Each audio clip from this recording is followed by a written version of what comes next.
Leapmotor. It's a new brand, something you've never heard of, and honestly, something that wouldn't typically have been directed at our market. It's a bit of a leap of faith though from Stellantis. One small city hatch and the other one that looks part SUV, part MPV. Limited success? Well, that's been the story so far. Will this Chinese electric car brand change that? After having limited success with Citroen and Jeep in India, Stellantis is now going to try something new once again. This is a brand you've not really heard of. So, are you interested? What if I told you it's an EV-only brand? What if I said it's Chinese? And what if I said it will sell alongside Jeep and Citroen? Yup, the two cars you see are likely to be the first two products that we get, just like they have been the first two in most markets outside China, which got Leapmotor. At the time when this joint venture was signed between Stellantis and the Chinese manufacturer, there was always talk about India being part of phase 3. Well, we are getting pretty close to that now, folks, and you can see two very distinct cars here. Nothing that really ties them together in terms of a family look except for the logo. So, can't really say that, there's the distinct identity really. But then, this is about being affordable EVs. How affordable? We'll have to wait and see.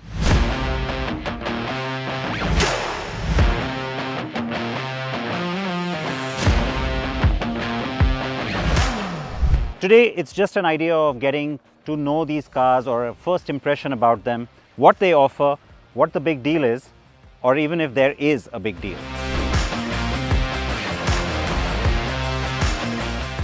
There's lots of details about this entire strategy that we still don't know. Stellantis has a 51% stake in the joint venture, but what part of that gets exercised in India, what level of local assembly or manufacturing takes place, these are details that are still awaited.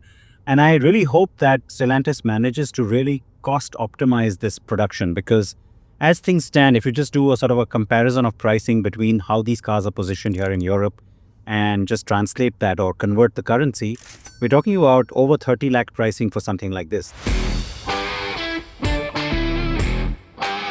Before I get to prices, let me tell you more about the cars themselves. The C10 is a compact SUV. Think of it as a rival to the Hyundai Ioniq 5. But the car has two variants, at least here in Germany, the BEV and the REEV. So we'll see what comes to India. The REEV is a range extender EV, which means it has a petrol engine that only fires up when the EV's battery actually runs out of power. This then charges the battery so that you can keep going, but the power to the wheels remains purely electric. The car with me is the pure EV. This has a much larger battery and claimed WLTP range is 425 kilometers. Output is similar, of course. The specs you see are only for the German market models, and for now you can only lease the REEV.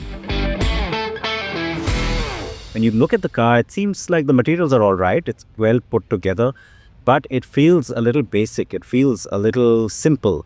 And at that kind of price point, people are going to want a little bit more.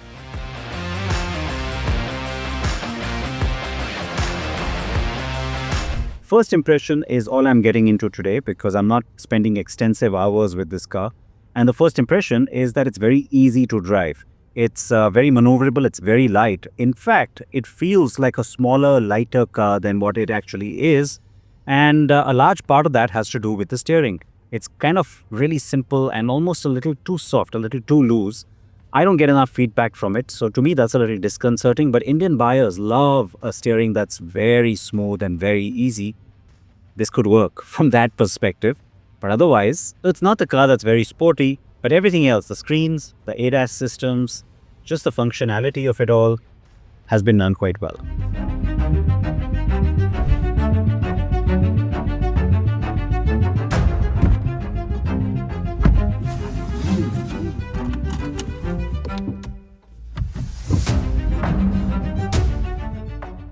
Now let's look at the little T03.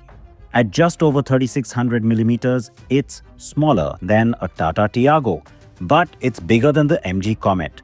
It has a 37.3 kilowatt-hour battery, 94 bhp output, 158 Nm of torque, and a claimed range of 265 kilometers. This tiny car is actually a lot of fun to drive. I didn't expect that. It's got so much maneuverability. It's got a tiny steering wheel. It's just going everywhere that I want it to go. Of course, it's still very light, this wheel, but you know, for a car of this size, it's doing the job perfectly. It is just getting through little gaps and it's actually quite enjoyable.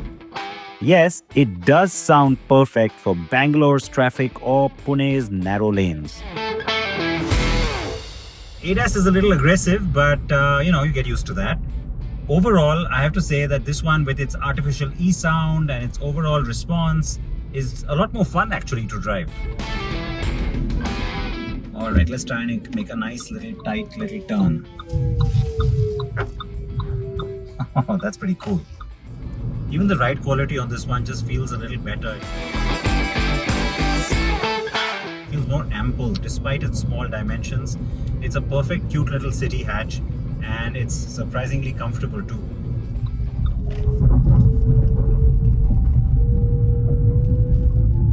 There's that sound.